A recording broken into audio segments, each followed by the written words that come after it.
तो new chapter start करते बेटा, केमिकल बॉन्डिंग, ठीक है ना। तो बेसिकली इस चैप्टर हम लोग क्या देखेंगे, जो एलिमेंट है आपस में ज्वाइंट तो होते हैं, तो किस बॉन्ड के थ्रू या क्या उनमें ऐसा अट्रैक्शन फोर्स वर्क करता है जिससे एक एटम दूसरे एटम के साथ बॉन्डेड होता है, ठीक है। तो यहाँ पे एक एटम और दूसरे एटम के बीच जो अट्रैक्शन फोर्स है जिससे एलिमेंट आपस में बाइंड होंगे, बॉन्डेड होंगे या जुड़े होंगे, उसे हम बोलते हैं क्या बच्चा, यहाँ पे केमिस्ट्री के टर्म में केमिकल बॉन्ड। बॉन्ड मतलब यहाँ पे एक चीज दूसरे चीज को बांध कर रखेगा कुछ, ठीक है ना। तो यहाँ पे केमिकल बॉन्डिंग का मतलब है the attraction force between two atom, ठीक है ना, इज कॉल्ड केमिकल बॉन्ड। अभी अट्रैक्शन फोर्स कैसे बना, क्यों बना, और यही पॉसिबिलिटी क्यों है, ये सब भी हमको डिस्कस करना है इस चैप्टर में। तो सबसे पहले अगर इस चैप्टर में डिस्कस पहले क्या करना है वो देख लो कि केमिकल बॉन्ड के बारे में, एलिमेंट बॉन्ड क्यों बनाते हैं, बॉन्ड बनाने के बाद एलिमेंट का स्ट्रक्चर कैसा होता है, ये सब डिस्कस करना है हम लोग को। तो पहला क्वेश्चन आता है इस चैप्टर, मतलब इस चैप्टर के थ्रू अगर पढ़ोगे तो एलिमेंट बॉन्ड बनाते ही क्यों हैं। तो आपको मालूम है जितने भी पीरियोडिक टेबल है, पीरियोडिक टेबल में जितने भी एलिमेंट है, पीरियोडिक टेबल में जितने भी एलिमेंट है उनमें एक जो फैमिली है वो कभी भी बॉन्ड नहीं बनाता, एक्सेप्शनल है कुछ उसमें एक दो एलिमेंट को छोड़। कौन सा भैया बता सकते हो पीरियोडिक टेबल में ऐसा कौन? Noble gas. नोबल गैस किसी से रिएक्ट करते हैं क्या? नोबल गैस रिएक्ट नहीं करते हैं। क्यों नहीं करते हैं भाई, कैसे नोबल गैस रिएक्ट नहीं करते? तो इसके पीछे का एक थ्योरी दिया गया है, क्या थ्योरी था भाई कि नोबल गैस क्यों रिएक्ट नहीं करते करके? नोबल गैस के इलेक्ट्रॉनिक कॉन्फ़िगरेशन को देख के बोला गया कि इस टाइप का होगा तो रिएक्शन नहीं करेगा। क्या चीज था वो टर्म? सर उनका ऑक्टेव कंप्लीट रहता है इसलिए। Very good. देखा गया नोबल गैस एलिमेंट, जितने भी नोबल गैस एलिमेंट है सबके आउटर सेल में एक सिमिलरिटी था। सबके आउटर सेल में कितने इलेक्ट्रॉन थे? 8। नोबल जो गैस है सबके आउटर सेल में कितने इलेक्ट्रॉन थे? 8, एक्सेप्ट हीलियम। हीलियम छोटा है, स्मॉल एलिमेंट है तो 2, स्मॉल एलिमेंट है तो कितना होना चाहिए भैया? 2। अगर बड़ा एलिमेंट हीलियम का नहीं चाहिए, सबके पास कितने इलेक्ट्रॉन होना चाहिए? 8। तो देखा गया जिस छोटे एलिमेंट है सबसे छोटा तो उसके आउटर सेल में 2 इलेक्ट्रॉन, या बड़ा एलिमेंट है तो 8 इलेक्ट्रॉन हुआ, तो वो एटम या फिर मॉलिक्यूल्स हो जाएगा स्टेबल। एटम बोलो या आयन बोलो। तो इसे ऐसा मान के चलिए अगर किसी के आसपास 8 इलेक्ट्रॉन हो गया आउटर सेल में तो वो हो जाएगा स्टेबल, तो वो रिएक्शन नहीं करता। तो सभी एलिमेंट इसी स्टेबिलिटी को गेन करने के लिए कभी कार्बन हाइड्रोजन के साथ जुड़ जाएगा, कभी क्लोरीन के साथ ऐड हो जाएगा, तो कभी फ्लोरीन के साथ। मतलब एलिमेंट जो है आपस में ऑक्टेट कंप्लीट करने के लिए एक दूसरे के कांटेक्ट में आते हैं। जैसे तुम लोग को कभी स्टेबल होना है या तुमको कुछ जरूरत रहता है तो अपने माँ बाप पे डिपेंड रहते हो कि नहीं रहते, या फिर अपने भाई बहन पे डिपेंड हो गए, थोड़ा बहुत रहते हो ना। वैसे एक एलिमेंट दूसरे एलिमेंट पे डिपेंड रहता है, क्यों? क्योंकि उसका ऑक्टेट होना चाहिए कंप्लीट, तो इसलिए बनता है बॉन्ड। तो जनरली इस चैप्टर में डिस्कस किया जाता है पी ब्लॉक के बारे में। तो पी ब्लॉक के बारे में एक चीज बहुत अच्छे से क्लियर होना चाहिए, इलेक्ट्रॉनिक कॉन्फ़िगरेशन वैलेंस शेल वाला। तो वो सब नोट कर लेते हैं बच्चा लोग। पहले पी ब्लॉक कौन से ग्रुप से स्टार्ट होता है पहले ये बता दो हमको। ग्रुप 13। ग्रुप 12 नहीं बच्चा, 13 ठीक है। 13, 14, 15, 16, 17 12 ही सिंपल चैप्टर है और बहुत सारे चैप्टर इसके थ्रू होंगे कंप्लीट। कौन से पीरियड से स्टार्ट होता है ये? ऐसे स्टार्ट तो फर्स्ट पीरियड से हो जाता है, हीलियम को इंक्लूड करोगे तो। यहाँ पे हीलियम ये फर्स्ट पीरियड में, सेकेंड पीरियड से स्टार्ट हो रहा है बच्चा। बहुत सारे एलिमेंट है सेकेंड पीरियड से। ऐसे लिख सकता हूँ n=2, तो boron, carbon, nitrogen, oxygen, fluorine, neon, ठीक है ना। हीलियम फर्स्ट पीरियड में। अब उसके बाद थर्ड पीरियड, इसमें गैस है, यहाँ पे वैलेंस इलेक्ट्रॉनिक कॉन्फ़िगरेशन नोट करूंगा। थर्ड, 4, ये एकदम रटा होना चाहिए, 5। तो बोरॉन ब्रॉन्ज से aluminium, gallium, indium, Cl, helium, n=। तो बैगन आलू गाजर इन खेला याद है, ये क्या था भाई? काफी गैसीन ले ये नाना पाटेकर ऐश्वर्या सब दिखा दे वो सलमान सावधानी से ऐसी कुछ था ना सीखो मतलब नकल करो selenium polonium oxygen sulphur selenium selenium तो ये fluoro chloro bromo iodo astatic helium neon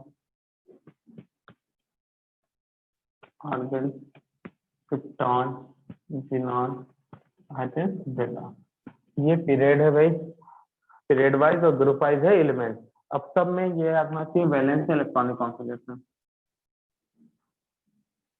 सबसे पहले वैलेंस से इलेक्ट्रॉन पता होना चाहिए ग्रुप नंबर को थोड़ा सा ऊपर इसको वैलेंस से इलेक्ट्रॉन मैंने ग्रुप नंबर 13 14 15 16 17 इसको हटा जिसका काम नहीं है ना इतना 18 तो वैलेंस सेल में कितने इलेक्ट्रॉन बचते हैं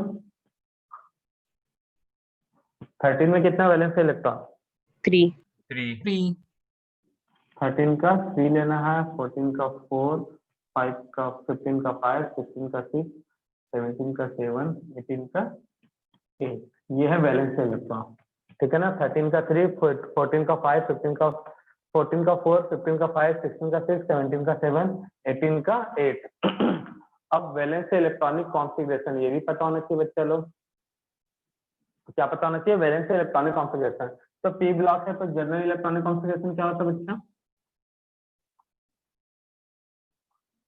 बताया है प्रीवियस लेक्चर में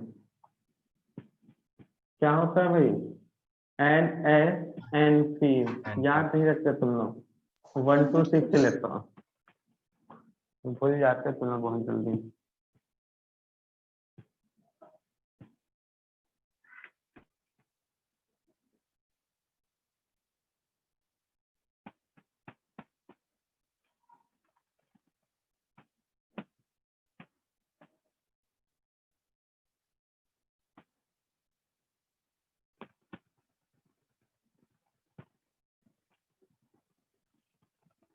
सबसे टेबल बनना चाहिए तो valence electronic configuration valence electronic configuration कितना होगा बताओ इसका कौन से पीरियड में ये एन का वैल्यू 2 अब पहले बोले मुझसे कि समझ में नहीं आया समझेंगे इसलिए नहीं क्योंकि सोए रहेंगे एन लिखा है यहाँ 2 तो 2 लिख दिया यहाँ पे एन है तो 2 पी एस में तो 2 जाएगा टोटल इलेक्ट्रॉन कितने बच्चा 3 तो 3 में से 2 यहाँ तो बचा कितना इलेक्ट्रॉन 1 वो कहाँ जाएगा पी में पी ब्लॉक यहाँ पे ये जनरल इलेक्ट्रॉनिक कॉन्फ़िगरेशन है वैलेंस सेल का तो 2 एच 2 पी एच में कंपलसरी है 2 तो 14 में से 4 इलेक्ट्रॉन था आउटर सेल में मतलब वैलेंस सेल में तो 2 चल गया तो पी में कितना बचा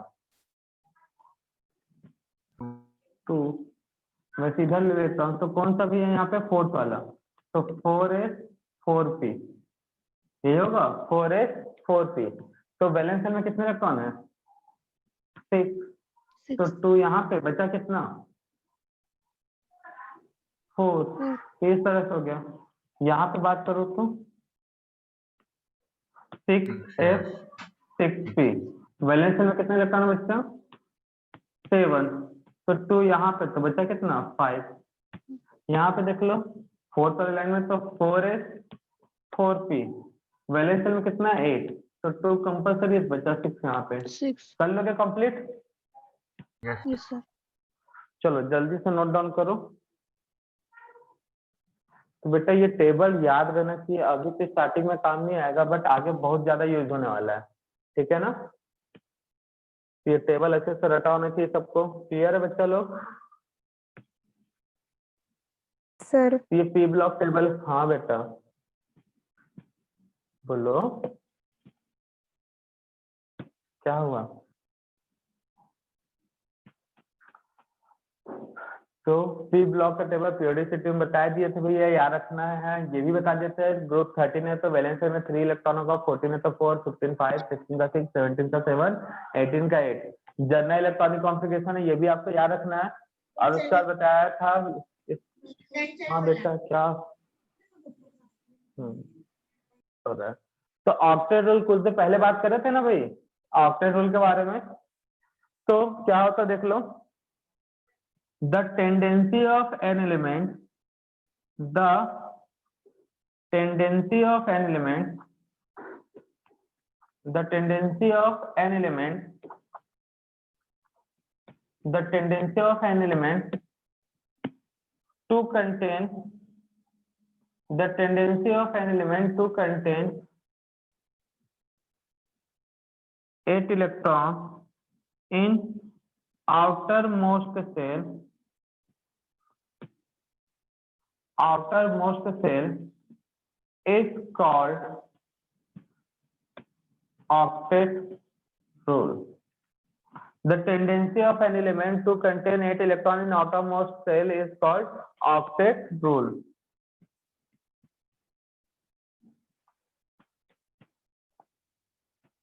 It is given by Lewis and Costello.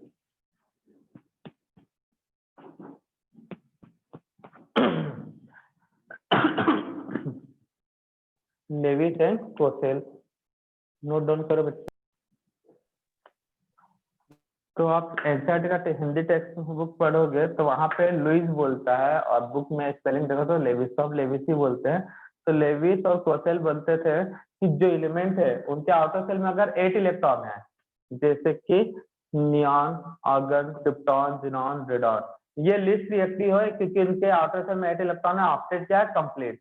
बाकी जो एलिमेंट है ग्रुप 13 से लेकर 17 की बात कर रहा हूँ, ये इनके आउटर सेल में 8 इलेक्ट्रॉन नहीं है, तो ये भी चाहते हैं 8 इलेक्ट्रॉन रखना। तो इस 8 इलेक्ट्रॉन रखने के कारण ये किसी दूसरे एलिमेंट पे डिपेंड करते हैं। तो दूसरे पे डिपेंड किया मतलब कुछ ना कुछ तो अट्रैक्शन बनेगा तभी ना डिपेंड करेंगे, और उसी अट्रैक्शन से एक बॉन्ड जनरेट होता है जिसका नेम दिया गया है केमिकल बॉन्ड। तो किसी भी एलिमेंट का 8 इलेक्ट्रॉन रखने का टेंडेंसी इसका क्या कहलाएगा? ऑक्टेट। और इस टेंडेंसी को कंप्लीट करने के लिए वो क्या फॉर्म करता है? Chemical bond. इस बात क्या रखना, तो ऑक्टेट रूल। नेक्स्ट नोट करना, Lewis dot symbol. Next heading, next heading है Lewis, Lewis dot symbol.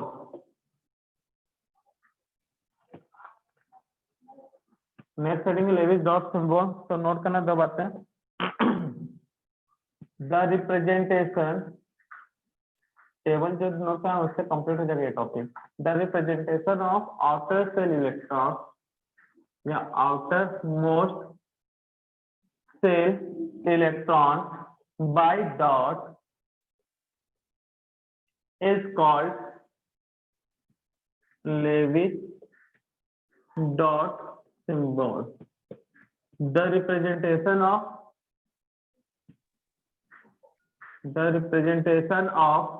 outermost cell electron by dot symbol is called Lewis dot symbol. Example, hydrogen, hydrogen के outer cell में कितने electron है बच्चों?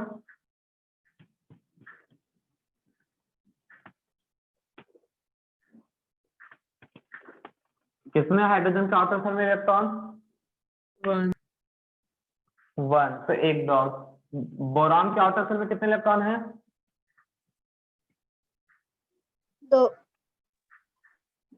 2 कि 3? Carbon में 4, nitrogen में 5। अब बोलोगे सर आप ऐसे बना रहे हो, आप ऐसे भी बना सकते हो, ठीक है ना, या सभी को अलग अलग ऐसे ही बना सकते हो, आपकी मर्जी। उसके बाद ऑक्सीजन में कितने बच्चे हैं? ठीक, ऐसे बना देते हैं। आप ऐसे बना सकते हो या फिर 1 2 3 4 5 6 ऐसे बनाना चलेगा।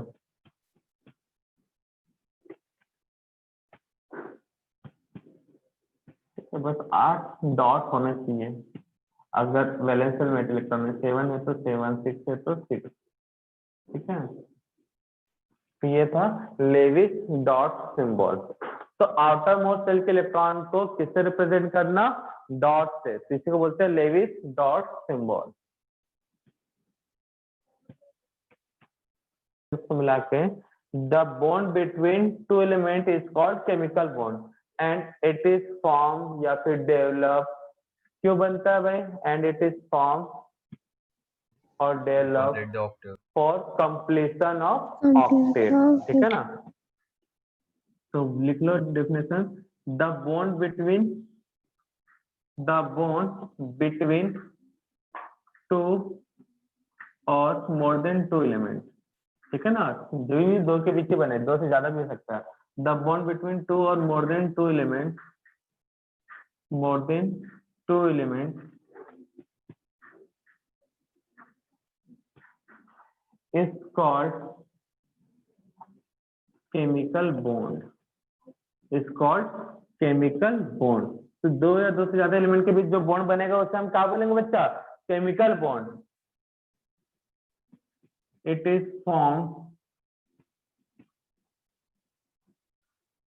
फॉर्म, क्यों फॉर्म होता है भाई,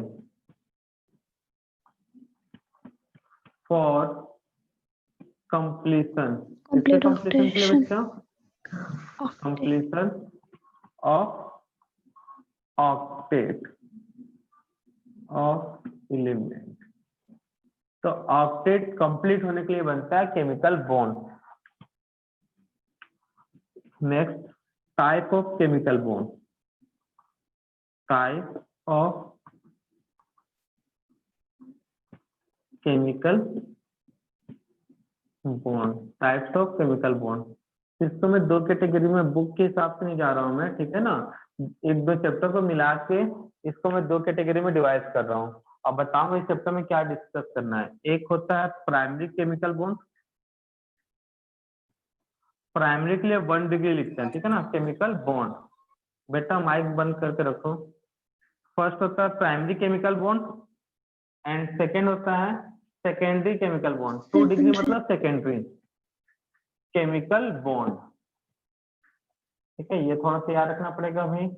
अब इसके अंदर प्राइमरी केमिकल, इस चैप्टर में जो भी हम लोग पढ़ेंगे वो सब प्राइमरी केमिकल बॉन्ड। लास्ट में इसका भी बताऊंगा जो नेक्स्ट चैप्टर में पढ़ोगे तुम लोग। तो प्राइमरी केमिकल बॉन्ड में आता है ionic, second coordinate, third covalent. तो इस चैप्टर में हम लोग जो पूरा बॉन्ड डिस्कस करेंगे वो कोवेलेंट बॉन्ड के बारे में। इस चैप्टर जो पूरा बेस्ड है वो किस पे बेस्ड है, कोवेलेंट बॉन्ड। कोऑर्डिनेट बॉन्ड के लिए एक पूरा चैप्टर बना है 12th में, कोऑर्डिनेशन केमिस्ट्री। वहां पे सिर्फ कोऑर्डिनेशन बॉन्ड के बारे में डिस्कस करते हैं। 12th में एक चैप्टर ही है कोऑर्डिनेशन केमिस्ट्री। तो ये पूरी तरह से अभी इंट्रोडक्शन मिलेगा, बट 12th में, मतलब 12th में ये पूरा एक चैप्टर पढ़ने वाले हैं इससे। यहाँ पे जो केमिकल बॉन्डिंग है वो पूरा बेस्ड है कोवेलेंट बॉन्ड पे। और आयनिक बॉन्ड का भी एक 12th में चैप्टर यहाँ पे इंट्रोडक्शन मिल जाएगा, बनता है कि ये भी पता चल जाएगा, लेकिन इसका डिटेल डिस्कशन के लिए भी एक चैप्टर है जिसको बोलते हैं सॉलिड स्टेट, ठीक है ना, वो भी 12th में है, ये भी 12th में है, ये 11th में है। अब प्राइमरी बॉन्ड के बाद सेकेंडरी बॉन्ड जो होता है वो होता है भैया हाइड्रोजन बॉन्ड। H बॉन्ड मतलब hydrogen bond. Second dispersion force, या इसी को बोलते हैं लंदन फोर्स।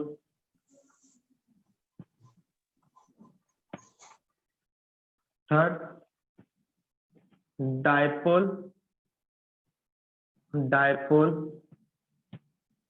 फोर्स, इसमें में एक है फोर्स जो हम लोग केमिकल बॉन्डिंग में, सॉरी पीरियोडिसिटी में डिस्कस कर रहे हैं, वेंडर वॉल फोर्स, ठीक है ना। तो ये सब सेकेंडरी बॉन्ड में आते हैं, ठीक है। तो हमारा प्राइमरी बॉन्ड सबसे ज्यादा स्ट्रांग होता है। तो जिन एलिमेंट में ये बॉन्ड होते हैं वो बहुत ही टाइटली या फिर क्लोजली क्या होते हैं, एक दूसरे से अटैच होते हैं। और जो सेकेंडरी केमिकल बॉन्ड वाले होते हैं वो इनके कंपेयर में थोड़ा सा लूज, ठीक है ना। तो इनमें से सबसे ज्यादा इंपॉर्टेंट हाइड्रोजन बॉन्ड और वॉन डबल, बाकी सब तो एकदम बहुत ही ज्यादा वीक अट्रैक्शन है। सेकेंड थर्ड गायब हो गया, सेकेंड थर्ड और फोर्थ। अच्छा ये तो दोनों सेम ही है, सेकेंड थर्ड और फोर्थ, ठीक है बच्चा तो लोग। थर्ड वाला कौन सा है? रखना थर्ड वाला डिस्पर्जन फोर्स या फिर लंदन फोर्स? थर्ड वाला पूछ रहा हूँ। तो अरे थर्ड वाला यहाँ पे कोवेलेंट बॉन्ड लिखा तो है यार, और सेकंड यहाँ पे second dipole dipole force, dipole dipole force, ठीक है। ओके और लास्ट वाला है वेंडर वॉल फोर्स। तो जल्दी से इसको नोट डाउन करो बच्चों। नेक्स्ट मैन हेडिंग नोट करो, ionic bond. Man heading note करना बच्चा, आयनिक बॉन्ड। एक एक करके सभी को डिस्कस करते हैं आयनिक बॉन्ड के बारे में। तो पहले भी बता चुके हैं, फिर से वही डेफिनेशन रिपीट कर रहे हैं। The bond between metal and non metal, the bond between metal and non-metal, the bond between metal and non-metal is called ionic bond, is called ionic bond. The bond between metal and non-metal is called ionic bond. Example, सबसे metal कहाँ मिलते हैं? S block, C block, D block. Non metal C block में। तो metal and non metal क्या हो गया? NaCl। क्यों NaCl बना भाई? इन दोनों के एक दूसरे से मिलने से क्या इनको बेनिफिट हुआ? तो सबसे पहले सोडियम के बारे में समझते हैं। सोडियम के पास आउटर सेल में बोर बेरी वाला का बोलूं तो कितने एटॉमिक नंबर? 11, 281। ये इलेक्ट्रॉनिक कॉन्फ़िगरेशन होता है। आउटर सेल में एक इलेक्ट्रॉन है ना, 281। इतना Yes, मालूम है sir. कि नहीं मालूम? बच्चा लोग बताओ। यस क्लियर सर है सबको? एकदम कोई बड़ा चीज तो नहीं बता दिया ना एकदम अचानक से, भैया हो गया चमत्कार अब तो हमको समझ में नहीं आएगा करके। तो ये बचपन में ऐसे ही करते थे। 281। क्लोरीन के पास कितना होता है? 17 एटॉमिक नंबर, तो 287। तो ऑक्टेट कंप्लीट करना है सोडियम को, तो उसके पास भी 8 इलेक्ट्रॉन होना चाहिए। तो दो पॉसिबिलिटी है। कौन कौन सा कोई बता सकता है कि सोडियम ऑक्टेट कंप्लीट करने के लिए दो पॉसिबिलिटी कौन कौन सी यूज कर सकता है? Sir 1 electron it donate can lose करेंगे। 1 इलेक्ट्रॉन। डोनेट करते हैं। तो 1 इलेक्ट्रॉन डोनेट किया तो भी ऑक्टेट कंप्लीट हो सकता है, या फिर दूसरा पॉसिबिलिटी क्या है? 7 इलेक्ट्रॉन। सर 7 इलेक्ट्रॉन गेन करेंगे। 7 इलेक्ट्रॉन ऐड कर ले, या तो 1 इलेक्ट्रॉन डोनेट कर दे तो ऑक्टेट कंप्लीट, या फिर 7 इलेक्ट्रॉन गेन कर ले तो ऑक्टेट कंप्लीट कर। तो भैया एक इलेक्ट्रॉन देना ज्यादा अच्छा रहेगा या 7 बार एक ही काम को इलेक्ट्रॉन मांगना अच्छा लगेगा? एक देना एक अच्छा लगेगा। इलेक्ट्रॉन देना अच्छा लगेगा। तो अब मालूम है 7 बार इलेक्ट्रॉन लेना, कितने बार भीख मांगेगा सोडियम? नहीं भाई एक और दे दे, फिर दूसरे का जरूरत तू भी एक दे दे, तू भी एक दे दे, तो गरीब अच्छा नहीं लगेगा ना भाई। कितने लोग से कर्जा लेगा इलेक्ट्रॉन का? तो बोलते हटा, एक को हटा ही देते हैं, ऑक्टेट कंप्लीट। ठीक है ना? अब क्लोरीन Yes. के पास भी दो ऑप्शन है भाई। इसके पास सुटेबल ऑप्शन क्या है? एक इलेक्ट्रॉन डोनेट कर देना। इसके पास सुटेबल ऑप्शन क्या है भाई? किसी से एक इलेक्ट्रॉन इलेक्ट्रॉन ले लेना। ठीक है ना? 7 इलेक्ट्रॉन देने के लिए ज्यादा आईसी लगेगा भाई, इससे अच्छा एक इलेक्ट्रॉन किसी से ले ले। तो इसका ऑक्टेट कंप्लीट हो रहा है, सोडियम एक इलेक्ट्रॉन दे रहा है। यहाँ पे ऐसे करता हूँ, सोडियम क्या था भाई? 281। ठीक है, सोडियम किस कॉन्फ़िगरेशन में था? 281। क्लोरीन की कॉन्फ़िगरेशन में था 287। तो सोडियम ने एक इलेक्ट्रॉन डोनेट किया, बनाया Na+, जिससे आ गया 28। क्लोरीन ने एक इलेक्ट्रॉन लिया, इसलिए प्लस, यहाँ पे माइनस लिख रहा हूँ क्योंकि एक निकल रहा है। तो क्या बना? Cl-। तो 288। समझ में आया? तो ये एक इलेक्ट्रॉन डोनेट कर रहा था, तो कोई लेने वाला भी चाहिए ना इलेक्ट्रॉन, और ये इलेक्ट्रॉन लेना चाहता है, तो इसलिए इसका भी ऑक्टेट कंप्लीट हो गया। Cl का भी ऑक्टेट हुआ कंप्लीट। तो सोडियम को पता चला मैं एक इलेक्ट्रॉन डोनेट कर रहा था, क्लोरीन उस इलेक्ट्रॉन को ले रहा है, ये दोनों आपस में रहने लग गए साथ साथ। ये इसका हेल्प कर दिया और ये इसका हेल्प कर दिया ऑक्टेट कंप्लीट करने में। तो NaCl मिला हमको। तो प्रोडक्ट क्या मिला कंपाउंड का? इन सबको प्लस कर देते तो क्या मिल जाएगा? NaCl। तो मेटल इलेक्ट्रॉन डोनेट करता है, नॉन मेटल इलेक्ट्रॉन को गेन करता है। तो मेटल और नॉन मेटल के बीच जो इलेक्ट्रॉन बॉन्ड हुआ, इलेक्ट्रॉन को डोनेट और गेन करने से, उसी बॉन्ड का नेम पड़ा आयनिक बॉन्ड। तो इसका फॉर्मूला देखो, चीजें सिंपल सा फॉर्मूला बनाना। कैल्शियम के आउटर सेल में कितने इलेक्ट्रॉन होता है बच्चा? 2। कैल्शियम अपना 2। तो कैल्शियम अपना ऑक्टेट कैसे कंप्लीट कर सकता है भाई? 2 दे देंगे। 2 इलेक्ट्रॉन डोनेट करके calcium magnesium aluminium calcium 2 electron देके किसमें चेंज करना पसंद करेगा? अपना ऑक्टेट कंप्लीट करने के लिए 2 इलेक्ट्रॉन देगा, ठीक है ना? 2 इलेक्ट्रॉन ऐसे लिख सकते हो। क्लोरीन अपने इलेक्ट्रॉन ऑक्टेट कैसे कंप्लीट करेगा बताओ? क्लोरीन को नहीं, पहले मेटल का काम कर लेते हैं। मैग्नीशियम अपना ऑक्टेट कैसे कंप्लीट करेगा बताओ जल्दी? मेटल इलेक्ट्रॉन डोनेट करके ही करते हैं। ऐसे कंप्लीट करेगा, कितने इलेक्ट्रॉन डोनेट करेगा मैग्नीशियम? 2 2 इलेक्ट्रॉन। देखो सर दर्दी हो गया इतने ही किसी के लिए, पता नहीं क्यों। सोडियम 1 इलेक्ट्रॉन, एल्यूमिनियम 3 इलेक्ट्रॉन, ठीक है, और रुबिडियम 1 इलेक्ट्रॉन।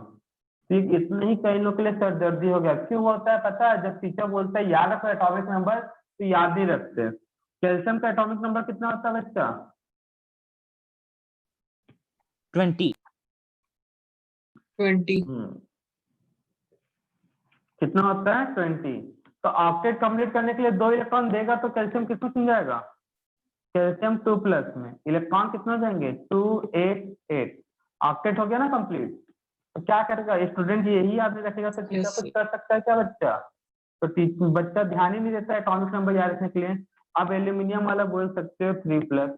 तो चलो देख लेते हैं, इसमें थोड़ा कंफ्यूजन हो सकता है। 13 होता है एटॉमिक नंबर एल्यूमिनियम का बच्चा।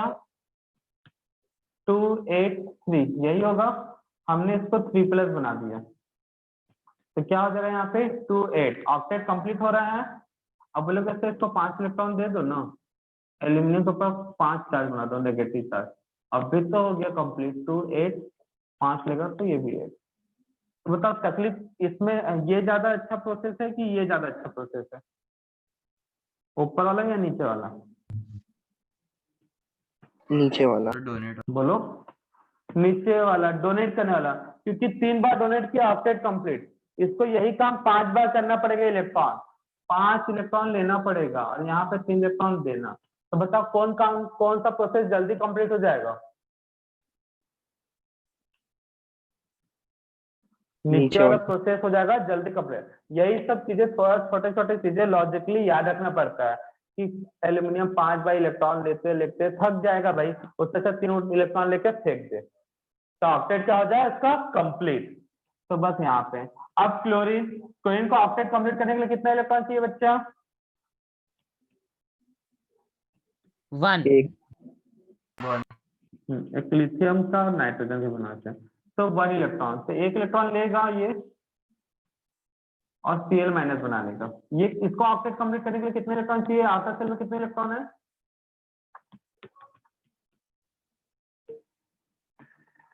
आउटर सेल में कितने इलेक्ट्रॉन है बच्चा? ओहो, देखो ना कॉपी में लिखे हो, ग्रुप नंबर 16 तो 6 है, तो 2 इलेक्ट्रॉन लेगा, तो Q- आ जाएगा। ये 1 इलेक्ट्रॉन लेगा, ऑक्टेट कंप्लीट, तो I- बनेगा। ये कितने इलेक्ट्रॉन लेगा? 1, तो ऑक्टेट कंप्लीट। ये भी 1 इलेक्ट्रॉन लेगा, ऑक्टेट कंप्लीट। नाइट्रोजन कितने इलेक्ट्रॉन लेगा कि ऑक्टेट कंप्लीट हो जाए भाई? 15 है, 5 नाइट्रोजन, 3 इलेक्ट्रॉन ऐड करोगे तो टोटल 8 इलेक्ट्रॉन। वो नहीं ना बच्चा, 3 इलेक्ट्रॉन नाइट्रोजन ग्रुप 15 का है, वैलेंस शेल में 5 इलेक्ट्रॉन है, तो 3 इलेक्ट्रॉन लेगा ना मालिक। क्लियर है? तो यहाँ पे -1 चार्ज, यहाँ पे -3। तो फॉर्मूला क्या होगा भाई? क्लोरीन 2 बार हो गया ना? हाँ क्लोरीन 2 बार हो गया। ठीक है ना, 2 बार हो गया। अरे एग्जाम्पल एलिमेंट का दे रहा तो ले सकते हो ना, आप कुछ भी ले सकते हो भाई, हम तो एग्जाम्पल दे रहे हैं। तो यहाँ पे कैसे होगा भाई? करना क्या है, जैसे कैल्शियम और क्लोरीन को मिलाना है, तो कैल्शियम पे 2 पॉजिटिव, क्लोरीन पे 1 नेगेटिव, तो फॉर्मूला क्या होगा? CaCl2। इधर 1, ठीक है ना, तो ये 1 है, ये 2, तो कैल्शियम कितने टाइम्स रहेगा? 1 टाइम। क्लोरीन कितने बार रहेगा? क्रॉस कर दो बस, चार्ज को क्रॉस नंबर दे दो। यहाँ पे मैग्नीशियम है, मैग्नीशियम के ऊपर कितना चार्ज है बच्चा? 2, ऑक्सीजन के ऊपर 2, तो इधर भी 2 नंबर दे दो, इधर भी क्या दे दो? 2 नंबर। दोनों में 2 2 कॉमन निकल रहा है, तो लिस्ट निकाल लोगे तो क्या आएगा 1 1। तो मैग्नीशियम कितने टाइम्स होगा 1 टाइम, ऑक्सीजन कितने टाइम्स होगा 1 टाइम।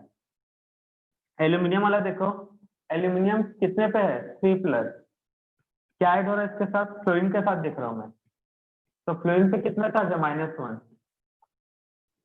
-1 1 और इधर 3, तो एल्यूमिनियम कितने टाइम्स होगा 1 टाइम, फ्लोरीन कितने टाइम्स होगा 3 अच्छा यहाँ था एल्यूमिनियम F3, तो कोई बड़ा बात है क्या, बस चार्ज को उल्टा नंबर दे दो और क्या। लिथियम का देखो, लिथियम +1 में है, 1 इलेक्ट्रॉन डोनेट करेगा, लिथियम प्लस बनाएगा। नाइट्रोजन पे कितने चार्ज है -3, तो क्या करोगे इधर 3 इधर +1, कुछ नहीं तो +1 इधर +1 मतलब 1, माइनस प्लस नहीं देखना है, तो क्या होगा भाई लिथियम 3 बार होगा Li3+. और सोडियम कितना, नाइट्रोजन कितने बार होगा 1 टाइम, तो क्या बनेगा Li3n। ऐसे फॉर्मूला बना सकते हो ना, बना Yes, सकते हो कि नहीं, तो बस Yes, चार्ज को क्रॉस एक दूसरे को क्रॉस एक्सचेंज करवा देना और कुछ नहीं। तो यहाँ पे क्या बनेगा, दोनों सिंगल सिंगल है तो NaI, यहाँ पे RbCl, तो कोई बड़ी बात है क्या। इस तरह से बनता है formula of compound, ionic compound का फॉर्मूला। कौन से कंपाउंड का फॉर्मूला बनता है बच्चा, इस तरह से आयनिक कंपाउंड। एक बार और समझ लेते हैं भाई, कई लोगों को तकलीफ होगा, तो पता ना कि कैल्शियम अपना ऑक्साइड कैसे कंप्लीट करता है, 2 इलेक्ट्रॉन देख के, क्लोरीन 1 इलेक्ट्रॉन गेन करके, ये 2 इलेक्ट्रॉन देख के 2 इलेक्ट्रॉन गेन करते हैं, 1 इलेक्ट्रॉन डोनेट करके 1 इलेक्ट्रॉन गेन करके, 3 इलेक्ट्रॉन डोनेट करके 1 electron gain, 1 electron donate 1 electron gain, ये डोनेट एंड ये 3 इलेक्ट्रॉन गेन। यहाँ पे कुछ नहीं तो भैया है 1, इधर 1, इधर कैल्शियम पे चार्ज है 2 तो 2, तो फॉर्मूला क्या होगा CaCl2, इधर भी 2 इधर भी 2, तो लिस्ट रखे रेशियो देखोगे तो 1 1 आएगा, Mg2O2 या फिर MgO। क्लियर है बच्चा,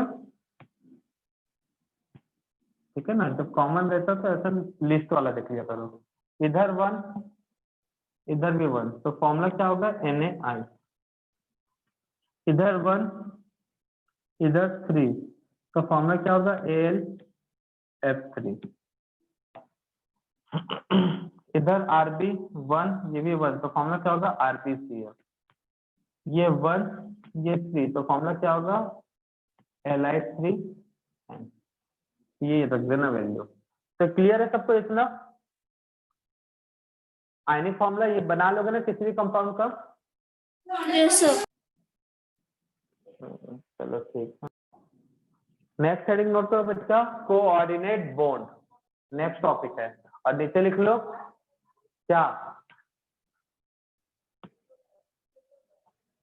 नेक्स्ट हेडिंग कोऑर्डिनेट बॉन्ड, हाँ टू बी कंटिन्यूड, मतलब आज की सेवा यहीं पे करते हैं बच्चा लोग समाप्त।